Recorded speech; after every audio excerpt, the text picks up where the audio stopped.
म्हणजे माझं मनच कवी मन आहे. मला कविता खूप आवडायच्या लहानपणापासून. म्हणजे दुसरीत असताना मी चौथीच्या पुस्तकासाठी हट्ट धरायचे आणि त्याच्यातली या बालांनो या रे या लवकर भरभर सारे या ही कविता मला आवडायची. त्या कवितेवरचं चित्र आवडायचं आणि मी बाबांना म्हणायचे की नाही बाबा मला हे पुस्तक पाहिजे आणि अशी मी पुढची पुस्तकं विकत घ्यायचे कवितांची. असं करत करत मला स्वतःलाही ती कवितेची उर्मी असायची. शाळेमध्ये सांगायचे की अरे आपल्याला एक नियतकालिक काढायचं आहे आणि त्याच्यासाठी तू कविता लिहायची आहेस बरं का.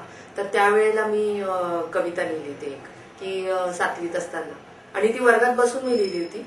एकदा एका बाजारात गेला एक हत्ती, घरात प्रकाश पाडण्यासाठी घेऊन आला बत्ती, लांब दात घासण्यासाठी खरीदली टूथपेस्ट, सोंड उंच करून हळूच घेतली खव्याची टेस्ट.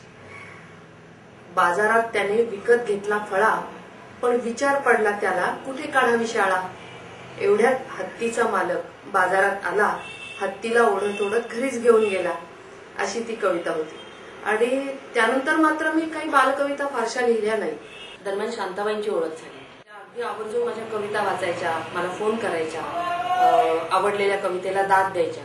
आणि ज्या वेळेला पुस्तक मृगतृष्ण हे पुस्तक काढायचं यांनी ठरवलं पद्मगंधा प्रकाशन, त्यावेळेला त्यांनी स्वतःहून मला आनंदाने पुस्तकात प्रस्तावना दिली संग्रहाला. लग्नानंतर मुलगी झाली आणि मग काही काळ सगळं एक त्या मुलीमध्येच मन सगळं अडकलेलं आणि सारखं तिला शब्दांची काहीतरी गंमत सांगायची, शब्दांची गंमत करायची, भाषेची गंमत करायची, तिला भाषा शिकवायची आपल्याला. ही उर्मी मनामध्ये इतकी मोठ्या प्रमाणात जागृत झाली आणि त्यातून पुन्हा एकदा ते लहानपणी कधीतरी लिहिलेली ती कविता उसळून आली आणि बालकविता खूप मी त्यानंतर लिहित गेले.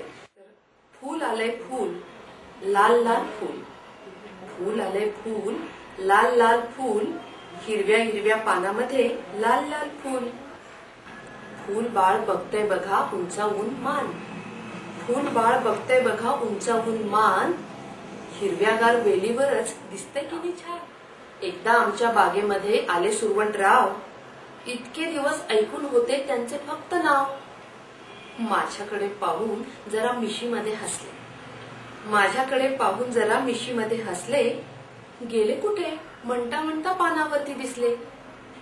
दुसऱ्या दिवशी वेलीवरची पाने झाली फस्त, दुसऱ्या दिवशी वेलीवरची पाने झाली फस्त, खादाड खाऊ सुरवंतराव निजले होते सुस्त. जितके दिवस ते आपोआप होत राहील तितके दिवस मी करणार, म्हणजे कुठलं अट्टहास म्हणून मी ती गोष्ट करणार नाही.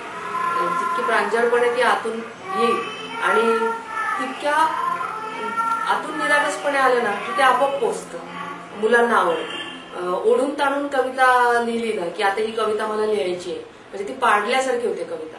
तर तशी न लिहिता आपोआप कधीतरी ती फुलासारखी उमलून येते कविता आणि ती कविता मुलांना आपोआप अपील होते. आत इतर तात इतर, ताई म्हणते शिकवीन नाच, ताई म्हणते शिकवीन नाच, पण फी आहे तिची चॉकलेट 5. आई गाई सांग ना ग तिला, आई गाई सांग ना ग तिला, 5 चॉकलेट्स दे बरं मला.